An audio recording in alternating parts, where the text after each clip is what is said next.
People who have been on game shows, what are some things that watchers don't know? As a phone a friend on Who Wants to Be a Millionaire, there is no rule against Googling. Instead of studying, I practiced Googling all kinds of esoteric subjects for a few weeks. I helped my friend win $50,000. Wife and I tried out for supermarket sweep in 2021. We did a Zoom call with the casting people but didn't get the call. I think. 1. We got too many answers right. 2. We weren't enthusiastic enough. They really went hard on this, like jump up and down and scream, "Give us more, more, more." It was exhausting. My mother won the first microwave that The Price is Right gave as a prize. I was about 14 years old, and I cooked everything in that monster. I dated a guy who was on Chopped. He said it's not as rushed. That they are allowed to have sips of alcohol if they're using it in the food. The one that bothered him was that they were super encouraged to take swipes at each other, and he's a really nice guy. I was on The Price is Right. The stage is much smaller and the colors, including Bob's makeup, were much brighter than what you see on TV. They took my SSN in case I was picked for tax purposes. Everyone said to act enthusiastically to get picked, but I couldn't fake it, not my personality. Despite that, I got picked. I must have been wearing a good outfit for TV or something. I ended up winning a lot of dollar on Plinko. Yes, the spinning wheel is heavy. Edit: I did not kiss Bob. They kinda suggested you do it, but no way I was going to. I just wanted to get off that stage and call my mom. I was in the audience for Deal or No Deal once. There were a couple running gags that didn't make the TV cut. They also took the secrecy of the briefcase contents very seriously. One of the briefcases got dropped and it opened.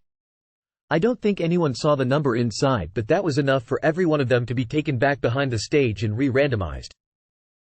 No one hails the cash cab. It's all a setup, though the contestants don't necessarily know they're about to be one cash cab. They also pull you out of the cab after the initial scheme, set everything up, then send you on your way. You also get a check, not the actual cash. I was on a show where someone in the audience blurted out the answer before I could.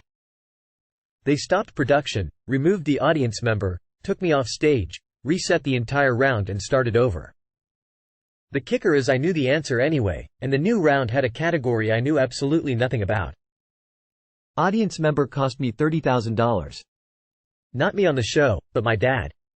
In the early days of Countdown, UK show, during the Richard Whiteley era, so mid-1980s, if the numbers game was a particularly tricky one, they weren't solved by Carol Vorderman immediately at the end of the round as portrayed on TV. Rather, she would work on it as the program continued and would record her solve later, which would then be edited in to make it look like she had solved it there and then. If it was a really difficult one, then Carol didn't solve it at all. It was a behind-the-scenes guy called Michael Wiley that worked it out, and then Carol would present it as though she had solved it herself. Hashtag if you're going to comment with an anecdote, say what show it was. Sincerely, everyone reading the comments. I was on Jeopardy a long time ago, and two of my BTS memories are: the production team was so supportive and kind, and I had to stand on a box. I won the last 2 games of the day, returned a couple weeks later after a tournament, and tanked hard. Not me, but an acquaintance was taped for, "Are you smarter than a 5th grader?" He was definitely smarter than a 5th grader. That doesn't make for good television. It never went to air.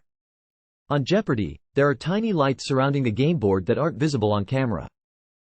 You can't ring in until the lights flash, and if you try before the lights flash, you get locked out for a couple of seconds. That's why you see people rapidly clicking the signaling device. I was on Slime Time Live as a kid in the early 2000s, back when they filmed it at Universal Studios Florida.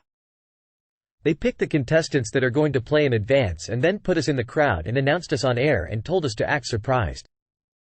The host was a jerk and wouldn't talk to the contestants off air. The 2 co-hosts were a lot nicer though. Also, the slime is cold and takes multiple washings to get out of your hair. Closet I've Come was on a radio competition. I was about 8. Yes, no game. Not allowed to answer yes or no. Host: What's your name? Me, Neil. Host: Neil? Me. Yes.